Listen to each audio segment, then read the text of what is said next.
El año pasado se publicó un documento que para el ámbito de la ciencia y de la psiquiatría en Argentina es muy importante, que fue el primer consenso para el manejo del déficit atencional en el adulto, algo que realmente venía haciendo falta. Y yo quería compartírselos y comentárselos, ¿sí? Pero al momento de empezar a pensar en el video, me di cuenta que creo que primero iba a ser importante trabajar sobre una serie de cuestiones para, por un lado, el público que consume mi contenido pueda comprender ciertas cuestiones que a menudo no son adecuadamente explicitadas. Porque esto a veces llega a pasar en entornos formativos que no se explicitan y que se generan confusiones. Bien. Dentro del campo científico existen y convergen, de hecho, paradigmas, conjuntos de ideas, vamos a decirlo así, sobre los asuntos que son diferentes. Son diferentes en cuanto a la causalidad que piensan y al curso o evolución que esto tiene. Es decir, la causa y efecto está pensado de una forma diferente en los paradigmas, ¿no? Y hay dos que es muy importante delimitar, que es, por un lado, el paradigma de las estructuras psicopatológicas. Eso, para mí, hace un trabajo psicopatológico serio, ciertamente, muy importante al momento de empezar la clínica, y que contempla que no existe como tal la enfermedad mental, sino que en todo caso lo que existe es un sujeto con una estructura que tiene una evolución relativamente estable a lo largo del tiempo y que lo que le sucede a ese sujeto se encuentra dentro de un continuum de cuestiones que hacen una estructura específica que está mediada por la relación a la ley, al deseo, a la castración, como la atravesó y otro tipo de cuestiones constitutivas justamente, ¿sí? Si se recorta el psicoanálisis inglés, también se va a hacer mucho hincapié en las relaciones tempranas y cómo eso impactó en cómo ese sujeto se armó su cabeza. Esto es la forma en la cual el sujeto estructura la experiencia que vive. O sea, su propia estructura psicológica es la que le permite también estructurar la experiencia y lo que va viviendo en la vida, ¿no? Eso es de donde estaba parado a menudo el psicoanálisis, y el psicoanálisis no hace como tal un diagnóstico tipo DSM o categorial. En el diagnóstico en psicoanálisis a menudo se recorta a 3 estructuras, aunque, si me lo permiten, se pueden llegar a pensar hasta 5. Las clásicas: neurosis, psicosis y perversión. Esos son los tres posibles diagnósticos a hacer. Se podría considerar también el autismo como una cuarta estructura, y para aquel que ejerza una práctica más heterodoxa estaría la estructura border, ¿sí? Que podría llegar a entrar dentro del campo de las estructuras psicopatológicas y de ciertas corrientes psicoanalíticas como dentro de la psicosis.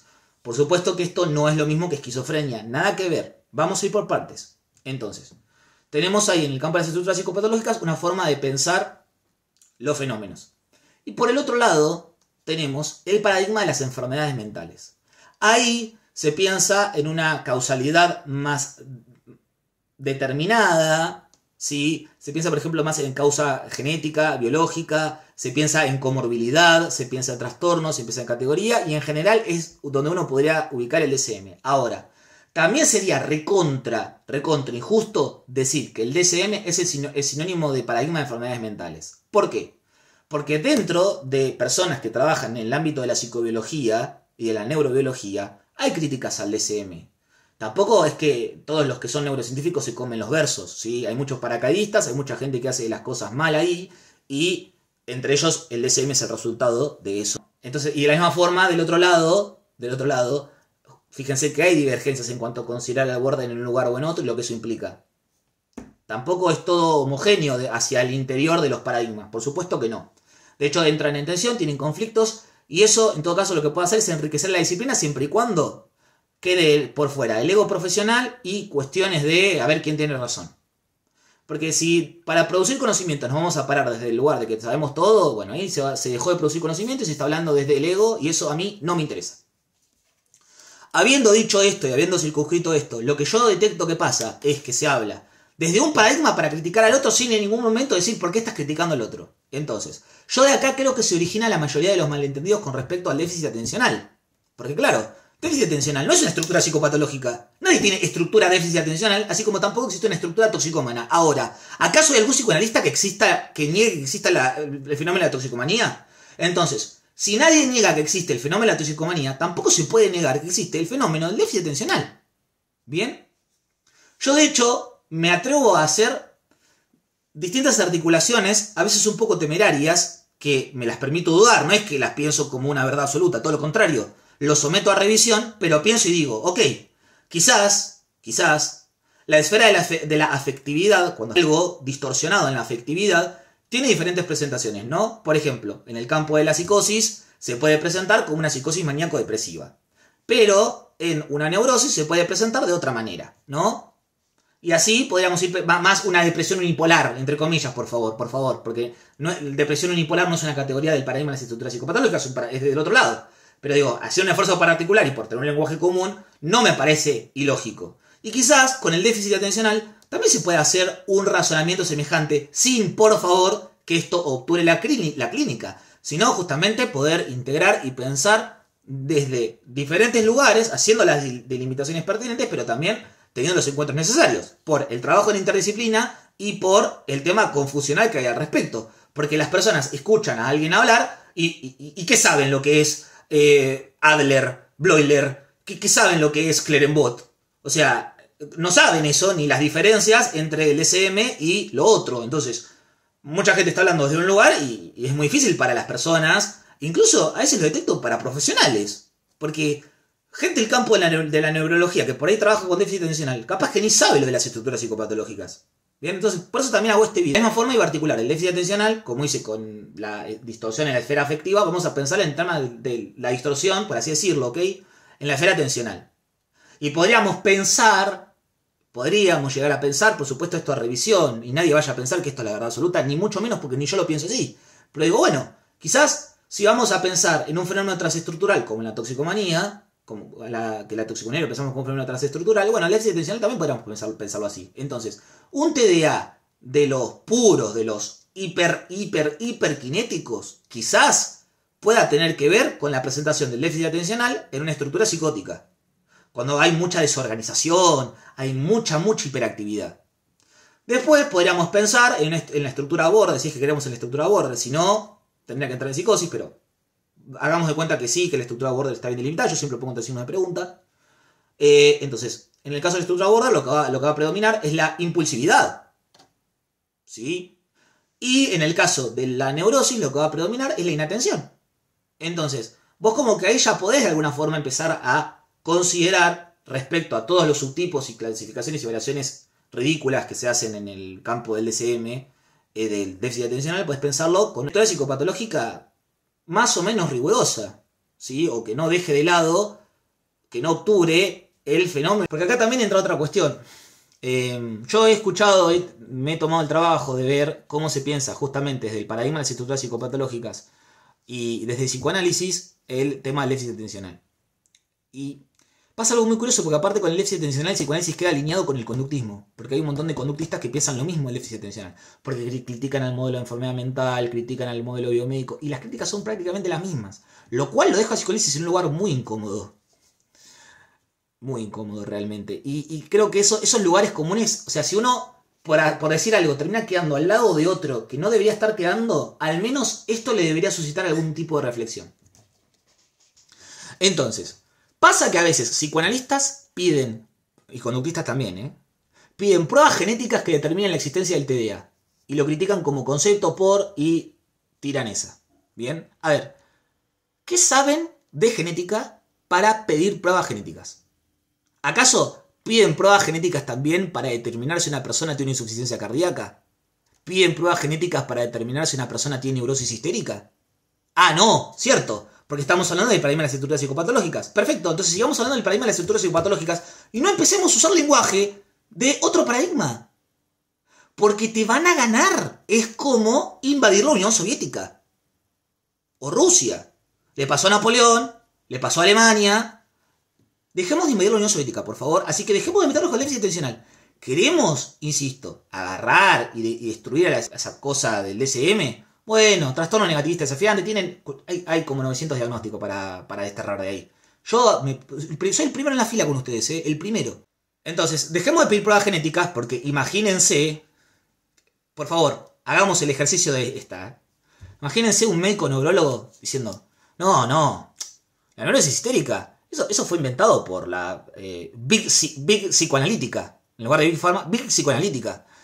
Siglo XIX siglo XX se pusieron a a atender a personas que estaban padeciendo y en lugar de tener en cuenta las condiciones biológicas y aplicar pruebas psicométricas, agarraban pruebas de malestar que eran fruto de una época donde había mucho machismo y un montón de cuestiones y explotación laboral y exposición a metales pesados, y de eso hicieron toda una clínica y se llenaron de plata.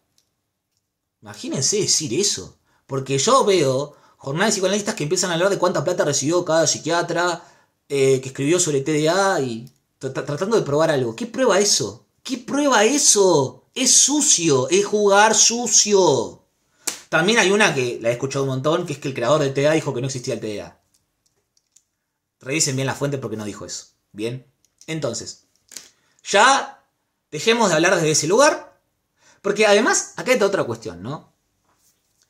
Yo no me considero de ninguna manera un conocedor de la obra de Lacan. Primero porque no lo voy a hacer nunca, por más que la estudie 10 veces más de lo que estudié psicobiología. Pero porque también tengo que ser sincero y estudié muchísimas menos horas de Lacan que de psicobiología. Se notará por cómo pienso los fenómenos. Bien, ahora, a mi escaso y muy breve entender de Lacan, muy pobre seguramente, este hombre no decía que la ética del analista era señalar y desmentir a las farmacéuticas, ni señalar y desmentir los discursos del amo, ni señalar ni desmentir, ¿no? Porque hasta me cuesta pensar cómo es compatible la idea de habilitarle al sujeto un significante y ponerlo a trabajar en el espacio analítico y decirle, decirle, no, eso que vos me estás diciendo no existe, los psiquiatras malos, farmacéuticas malas.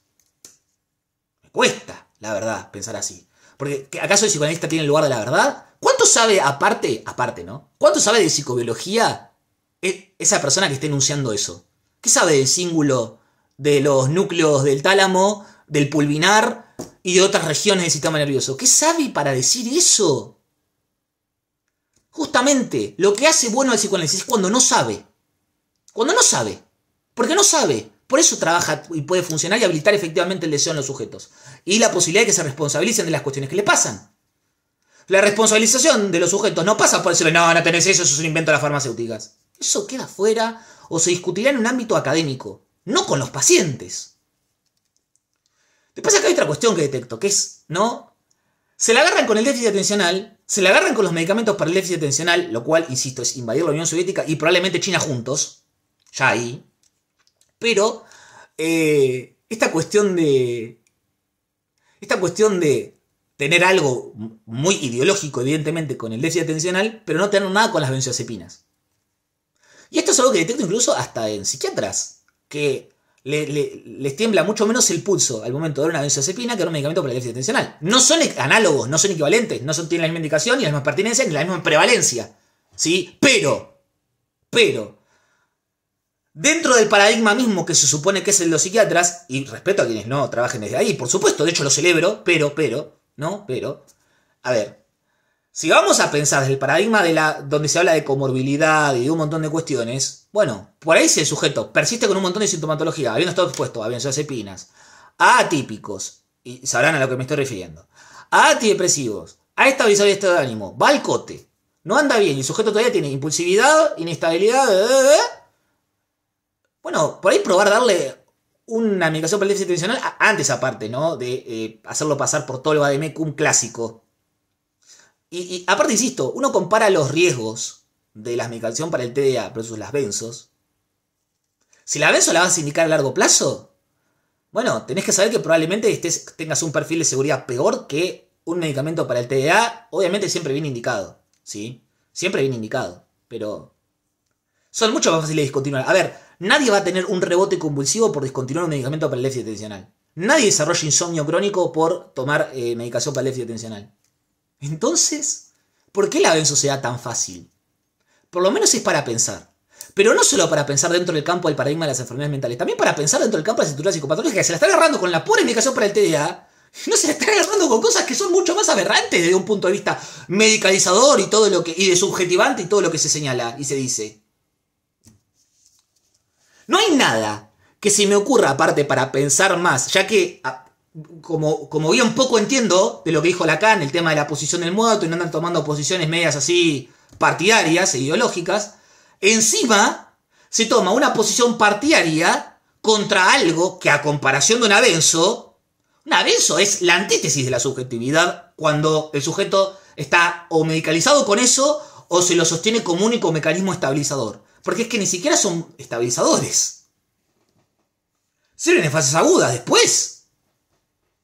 Termina siendo bastante incierto por el curso que tiende a tener eso y las enfermedades neurodegenerativas. Entonces, vamos. ¿Sí? Espero que con esto ya podamos empezar a pensar de otra forma distintas cuestiones. Después, en línea con lo que venía diciendo de no obturar los significantes que trae el sujeto para esperar una clínica, desde lo muy poquito que sé, insisto, yo no me hagan caso a mí. Creo que les quería leer de Maleval, porque el psicoanálisis tiene muy mala prensa entre las personas que se identifican neurodivergentes. Tiene muy mala prensa. Y para mí es una pena. Pero hay algo. O sea, yo no creo que sea todo sistema capitalista y todo lo que hace que digamos, la contemporaneidad y los sujetos, que hace que el psicoanálisis haya también terminado teniendo ese lugar. Porque eso es también no responsabilizarse. Y creo que, en todo caso, hay que pensar más allá del entorno y los fenómenos, pensar qué se puede haber hecho mal del psicoanálisis para terminar ocupando cierto lugar con respecto al campo de los saberes, que, insisto, el psicoanálisis para mí es totalmente válido como parte del campo de saber de cualquier profesional de salud mental. El tema es que hay que tener las consideraciones que, por ejemplo, vengo mencionando yo para poder trabajar bien. Porque si no, estás realmente dañando a las personas. Fíjense lo que dice Maleval con respecto a la estructura autística. ¿Sí? Fíjense. Recuerden que dentro del campo de las neurodivergencias se reconoce la posibilidad de que alguien no esté enfermo o trastornado por ser autista. O tener trastorno del espectro autista, como lo quiera llamar, no importa. ¿No? Había visto el video de un chico que decía, yo no padezco autismo. Lo tengo. Bien, entonces, fíjense lo que dice Maleval, un psicoanalista, La estructura autística se funda esencialmente en una defensa contra el deseo del otro, que es operado mediante la construcción del borde y que se añade al congelamiento del S1. Todas cuestiones técnicas psicoanalíticas. Bien. Pero, fíjese que en un momento porque habla de la angustia, de la forma en que se presenta. Porque la angustia también es otro fenómeno transestructural, recordemos, como vengo pensando yo la toxicomanía y como agregué yo también el déficit atencional. Bueno, la angustia también se piensa como un fenómeno transestructural y tiene una presentación muy particular en la estructura autística. Bien. Y se habla de un montón de cuestiones de las que el autista se protege y dice, entonces, la tesis que propongo es aprender al sujeto autista como un sujeto creativo. Fíjense qué bello, qué lindo, qué cuestión psicopatológicamente rigurosa, porque hay un montón de cuestiones técnicas que no voy a desarrollar porque no van al caso, pero, un sujeto creativo. Y esto está mucho menos visibilizado que psicoanalistas negando que existe el sol. ¿Qué sentido tiene la discusión sobre si existe el TDA o no? Es como discutir si existe la neurosis histérica. Por favor. Bien. Entonces, vamos a dejar de discutir eso y vamos a pasar a otra cosa. Insisto, quedaste al lado de los conductistas. Me escribieron bastantes que se identifican como conductistas, se autoperciben conductistas, diciéndome, no, la atención se entrena, que con intervenciones, porque también están en contra de los medicamentos. A mí no me importa qué le genera ingreso a cada uno. A mí lo que me importa es que las personas estén bien. Como me importa que las personas estén bien, no me peleo con nadie, ni creo que tener una verdad superior por sobre las otras. Porque no me interesa ni el ego, ni tener razón, ni la guita. Entonces, como no me interesa ninguna de esas cosas, lo que intento pensar es todo lo que puede funcionar. Entonces, van a haber intervenciones a nivel conductual que van a ser espectaculares para el TDA. Van a haber intervenciones psicoanalíticas que son espectaculares también para el TDA. Siempre y cuando se tengan en consideración las reservas que el propio Lacan nos dijo que había que tener al momento de laburar. Miren, ¿no? Y después, por supuesto, la psiquiatría, con lo que puede hacer respecto a las presentaciones en salud mental. Con lo que puede hacer. Habiendo dicho todo esto, también les quería traer otra cuestión que me pareció espectacular, ¿sí? De Freud. Sobre atención en el texto Formulaciones sobre los dos principios del acaecer o del suceder psíquico, según la traducción que tengan, un texto de 1911. Él dice que, se los voy a leer todo. Dice, en la página 5. Al aumentar la importancia de la realidad externa, cobró relieve también la de los órganos sensoriales dirigidos a ese mundo exterior. Claro, si los órganos sensoriales son importantes, mi querido Freud. Muy bien. Estamos del mismo lado. ¿Recuerdan cuando Lacan decía hay que volver a leer a Freud? Lo estamos leyendo en este momento. Bien. Y el de la conciencia. Vinculada a los mismos que, además de las cualidades del placer, hubo de comenzar a aprender ahora las cualidades sensoriales. se constituyó entonces una función específica, la atención, cuya tarea consistiría en explorar periódicamente el mundo exterior para que los datos, habla de datos, provenientes o sacados del mismo, eran ya conocidos antes de que surgiera una necesidad interior implazable. Precisamente era para contrastarlos como realmente necesario para una satisfacción efectiva de la misma. De alguna manera lo que está diciendo él, como está traducido del alemán, lo que está diciendo él es que la atención cumple la función de revisar si se ajusta a lo que sensorialmente fue percibido antes, lo que se está percibiendo en ese momento. Y hoy, desde la psicobiología, nosotros hablamos de la atención como la puerta de entrada a todo procesamiento de la información. O sea que Freud, cuando dice algo que es verdad, después se corrobora psicobiológicamente, porque es verdad. ¿Sí? Es sencillamente verdad. Entonces, dejemos de enojarnos, dejemos de adoptar posturas que hasta parecen infantiles por momentos y empecemos a argumentar y a pensar en lo que definitivamente es importante, que es que las personas puedan estar bien y dejar de discutir cosas que son realmente triviales. Ahora, voy a pasar entonces efectivamente a hacerles el comentario del primer consenso argentino sobre el manejo de déficit de atención por hiperactividad en la adultez. Les voy a leer el resumen. El trastorno por déficit de atención e hiperactividad ha sido tradicionalmente concebido como una condición privativa de la infancia. Grave error. Esto está muy bien lo que dice el texto, ¿no? Pero incluso dentro del ámbito del psicoanálisis, cuando se critica, o del conductismo, cuando se critica al TDA, se habla de infancia, se sigue pensando en infancia y medicalización de la infancia. Dejemos de hablar con medicalización de las infancias, por favor, que aparte encima para Argentina aplica más bien poco, porque la medicalización de las infancias no sucede típicamente con medicamentos para el TDA. No sucede. Sucede con otros fármacos. En Argentina los medicamentos para el TDA son carísimos, están restringidos, son muy difíciles de conseguir. La mayoría de psiquiatras ni siquiera tienen el recetario necesario para prescribir metilfenidato. Entonces, ¿de qué estamos hablando? Bien. Sin embargo, una creciente evidencia sugiere que el déficit atencional persiste en la edad adulta. Eso sí, persiste 2/3. 1/3 de los diagnósticos de TDA en la infancia no persisten en la edad adulta, lo cual debería ser considerado por cualquier profesional porque un diagnóstico en la infancia se escribe con lápiz, no con lapicera. Bien, el otro día me había salido un video de una persona que hablaba de que niño psicópata. Niño psicópata, ¿cómo niño psicópata? Un niño que ya lo podés diagnosticar así, que aparte no es un diagnóstico clínico, la psicopatía. Bien, pero fíjense que al momento de pensarlo como trastorno del neurodesarrollo, acá también aparecen problemillas. Porque fíjense que en el DSM se considera trastorno del neurodesarrollo. Y es un trastorno del neurodesarrollo que cede en 1/3 de los casos.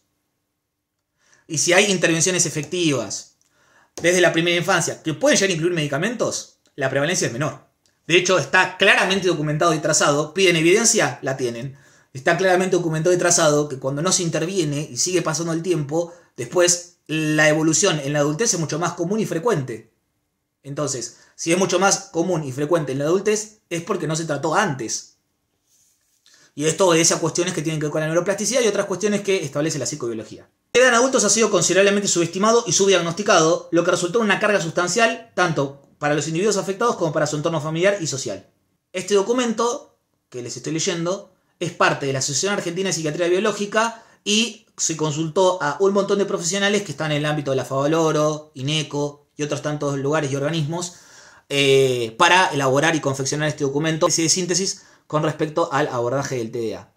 El texto empieza haciendo una introducción, que es lo que yo ya trabajé en el video sobre si el déficit atencional existe. Ellos acá se toman el trabajo de hacer el recorrido histórico y explicarlo con sus respectivas apreciaciones que son diferentes a las mías, pero la historia del TDA está ahí. En una parte hablan de epidemiología del déficit atencional. Esto es un intento por hacer parte del saber médico el asunto del TDA, y recuerden que desde el paradigma de las enfermedades mentales esto es viable, así que, porque en psicoanálisis no se habla de prevalencia de la neurosis, no se habla así, ¿sí? Los diagnósticos solo se verifican en un vínculo transferencial. Si bien el documento habla de el déficit atencional en la adultez, le da mucha importancia a la entrevista a cuidadores o familiares. Con lo cual yo tendría mi respectiva cautela, pero lo plantean acá como algo a tener en consideración universalmente. Habrá que ver después cómo se ajusta eso para el ejercicio de la clínica de cada uno. Las pruebas, lo dice acá el texto en la página 63. Las pruebas psicopedagógicas y neuropsicológicas no son imprescindibles para diagnosticar déficit atencional. pero se recomienda si la historia clínica del paciente sugiere una baja capacidad cognitiva general o un rendimiento inferior en lectoescritura o matemáticas en comparación con su capacidad intelectual. O sea que tiene una indicación bastante más delimitada y específica según estos profesionales que, insisto, ustedes pueden revisar el currículum de cada uno porque está publicado. Además, al final del documento también está publicado, porque todos los documentos científicos tienen que tener esto, a diferencia de los que dicen que la ayahuasca cura a todo el mundo por igual o los hongos, al final de cada documento científico tiene que haber un apartado de conflicto de intereses, ¿sí? Entonces, figura todos los lugares que pueden haber recibido plata, cualquiera de los que está ahí. Y figuran varias farmacéuticas. El asunto es que a veces se puede tratar de pensar esto, ¿no? Se puede tratar de pensar, entonces están escribiendo esto porque quieren beneficiar a las farmacéuticas. A las farmacéuticas les da muchísimo dinero que se siga negando que existe el TDA y no medicarlo, ¿eh? Le da muchísima plata. Porque si después terminás con un avenzo, ellos van a estar más que felices. En Argentina, por ejemplo, hay pocos laboratorios, aparte que laburen medicación para el TDA. Así que, al momento de hablar, hay que tener por lo menos consideraciones particulares al respecto de cómo se presenta en la realidad nuestra cierto fenómeno, porque a veces replicamos discursos, lo importamos sin hacer ninguna manufactura ni procesamiento de nada, lo importamos como si estuviéramos en plena Europa, y no estamos ni en Europa ni estamos en Estados Unidos. Lo celebro eso, pero dejemos de hablar como si estuviéramos ahí, porque no es el caso de Argentina. En Argentina hay muy pocos laboratorios dedicados a fabricar medicación para el TDA, a comparación de benzos, por ejemplo. Se habla de un apartado de comorbilidad, bien, se dice algo que ya es bien sabido por todos: los adolescentes mayores con déficit atencional también deben ser evaluados por trastornos relacionados con el uso de sustancias, ya que, por su condición, presentan un mayor riesgo de abuso de alcohol, tabaco y otras sustancias, particularmente coca, anfetas, o ya en la adultez temprana de María, para tratar de bajar un poco la hiperactividad o cuestión que se presenta a nivel del pensamiento. Genética del TDA, tiene un apartado de genética del TDA, no se los pienso leer, los que quieran y pidan evidencia genética del TDA la tienen ahí, porque es todo un apartado larguísimo de genes que no va a ningún lado. Después está el apartado de neurobiología del TDA, lo podrían repasar realmente, muchos que dicen que piden marcadores específicos, bien. Por supuesto que está la red cognitivo-ejecutiva, o la red ejecutiva, siempre la vamos a tener en consideración, corteza prefrontal dorsolateral, corteza parietal y la función, la memoria ejecutiva, la memoria de trabajo, la atención selectiva y sostenida, que es muy importante, porque a veces se evalúa con pruebas que no miden atención sostenida, déficit atencional. Vos tenés que medir atención sostenida, vos no tenés que medir la capacidad del sujeto de migrar de foco atencional o de resolver actividades en un breve escaso espacio de tiempo. Porque muchas técnicas son pruebas breves y que van variando. Y eso aún no te permite evaluar TDA. El TDA lo tenés que evaluar con atención sostenida. Entre otras cuestiones igual. Para un perfil cognitivo está bien tener en cuenta todo, pero tenés que darle especial atención a eso. Por la vía cognitivo-ejecutiva o vía mesocortical. Y otras cuestiones más, que incluyen también a la red por defecto, bla, bla, bla, que ellos lo recortan acá, muy bien, gente de la Favaloro hicieron muy bien su trabajo. Bien. Y de la Asociación de Argentina de Psiquiatría Biológica. También hay gente de APSA. Yo participo en muchas actividades de APSA como espectador, porque la verdad que daban actividades virtuales por la mañana los sábados, gratis y abiertas, y eran espectaculares. La gente que hablaba ahí, lo que sabía. Entonces, cuadro clínico del TDA. Dificultad para mantener la atención. A menudo los niños con TDA tienen dificultades para enfocarse en tareas que demandan concentración prolongada, tal cual. Pueden distraerse fácilmente por estímulos externos o tener dificultades para filtrar la información relevante y la irrelevante. Recordemos que para nosotros, por ejemplo, es importante que un niño juegue, porque un niño que puede jugar es un niño con salud. Y un niño con escasa atención puede ver comprometido su capacidad de jugar. Mucho cuidado con eso también, ¿eh? También hay otra cuestión que quiero dejar bien clara en este video. Lo quiero dejar bien claro. Que es que no toda dificultad para mantener la atención es TDA. Por favor, por favor. Eso puede ser parte de una depresión y puede ser parte de otro conjunto de presentaciones que no son TDA. Eso quiero dejarlo claro, por favor. Hiperactividad, impulsividad, problemas de organización y manejo del tiempo, dificultades en la autorregulación emocional.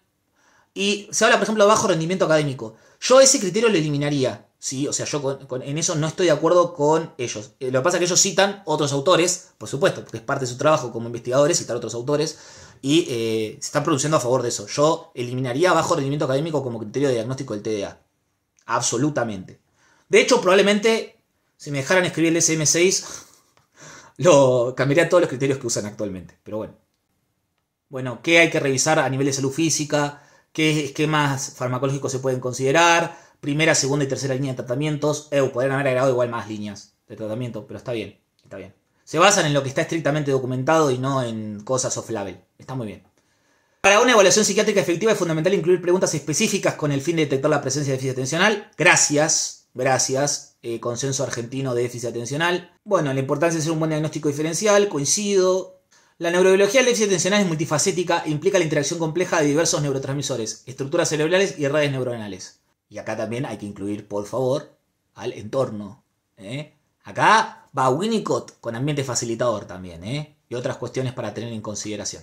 Le voy a leer una entrevista que le hicieron a José Ramón Ubieto, un psicoanalista, que es parte del campo freudiano allá en España, y dice, el tiempo hiperactivo, hablando del TEA obviamente, ¿no? El tiempo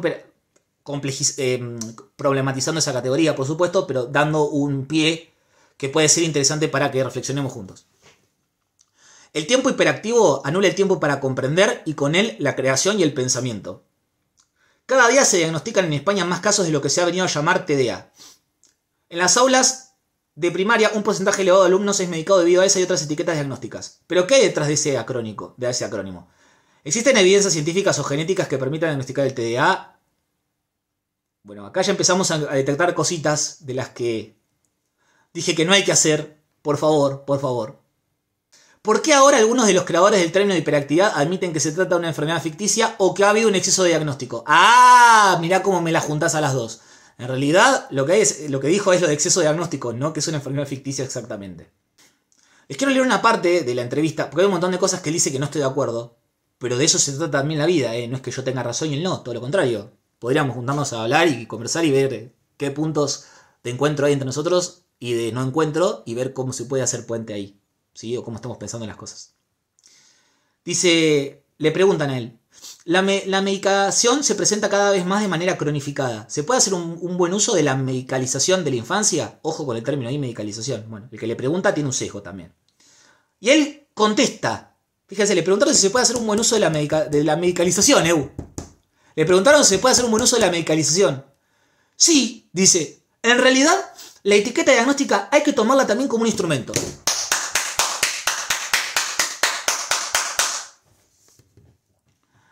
Freud tenía una clínica.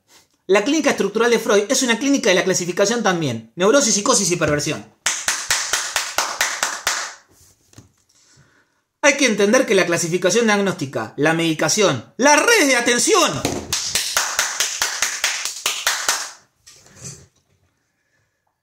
son todo ese instrumental que tenemos y al cual no debemos renunciar ni tampoco desdecirnos demasiado.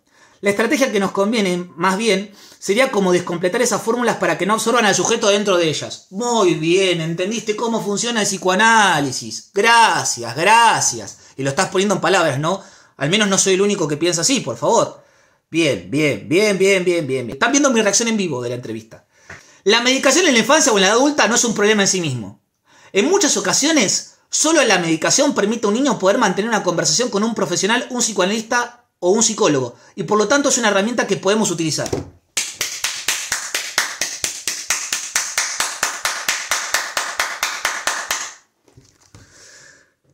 El problema es cuando perdemos de vista cuál es la finalidad del uso de esta medicación y cuando ésta se convierte en un fin en sí mismo. Muy bien, porque las medicaciones no son un fin en sí mismo, ni son tampoco cuando me preguntan. ¿Para qué? Cuando me preguntan, ¿podés hablar de la lurasidona? ¿Para qué querés que hable de la lurasidona? Decime por favor, o de la cenapina. Decime para qué querés que hable. ¿No? Porque hablar de lurasidona o de la cenapina no es hablar de trastorno bipolar, no es hablar de esquizofrenia, es hablar de lurasidona o de acenapina o de lo que sea. La medicación es imprescindible. Y que no perdamos de vista lo más importante, que es la subjetividad. La medicación es imprescindible en muchos casos. Y también tiene sus funciones en los niños hiperactivos. En cualquier caso, un buen uso de la medicación implica saber qué efectos subjetivos tienen para cada sujeto, para cada niño. La medicación a veces puede tener un efecto de serenidad o de calma, y para otros, la medicación puede ser pensada como un castigo. ¡Ojo! Porque ahí también hay que ver qué uso está dando la familia de esa medicación, A mí una vez alguien me dijo, no, la Risperidona fue lo peor que me pasó. Mi mamá me daba pastillas de más para hacerme dormir. Pero ahí el problema es la medicación. ¿Es la medicación la que está mal? A veces se piensa en medicalización, psiquiatras y farmacéuticas. Pero se pierde de vista que la medicalización no es un proceso unilateral ni determinado por las farmacéuticas o los psiquiatras, y que a veces la medicalización puede provenir o de los propios sujetos que se automedican o de familias que hacen determinadas cosas con las medicaciones. Para otros, la medicación tiene un efecto de destruir su capacidad, su imaginación, los deja un poco atontados o desvitalizados, lo cual es totalmente falso, porque si esto llegara a pasar, que no es un intento terapéutico hacer esto, de dejar atontado o desvitalizado a un chico. A ver, si un chico está atontado o desvitalizado, hay algo que se está haciendo mal a nivel farmacológico. A veces también es cierto que si la presentación... Difícil pensarlo en una potencialidad neurótica. Difícil, pero bueno. Una presentación está demasiado desorganizada y se termina teniendo que generar ese efecto, porque si no el chico no puede realmente estar en un entorno compartido, escolar. Bueno, que podemos repensar el entorno escolar y repensar un montón de cosas del mundo, seguro. Pero a mí una vez me preguntaron, ¿no se debería cambiar el mundo primero antes de medicar a un niño? ¿Qué va a ocurrir primero? ¿Cambiar el mundo o que el niño al menos pueda vivir su vida? También, ¿no? Porque el objetivo también es que el niño pueda vivir. Y que cualquier persona que adquiere una medicación pueda vivir. De eso se trata. Para eso están. Después tiene unas reflexiones sobre cómo vivimos el tiempo en la modernidad, muy interesantes. Y de cómo vivimos en una época que hemos perdido la capacidad de esperar, totalmente. Con lo cual también coincido. Así que Freud, el psicoanálisis, bien planteado, bien pensado, retomando a Lacan también, con las cuestiones que él planteaba sobre la ética del analista y qué posición tenía que tener el analista. La verdad que podemos hacer una clínica bastante decente sin tener que andar militando ni diciendo cosas que escapan a la esfera del psicoanálisis.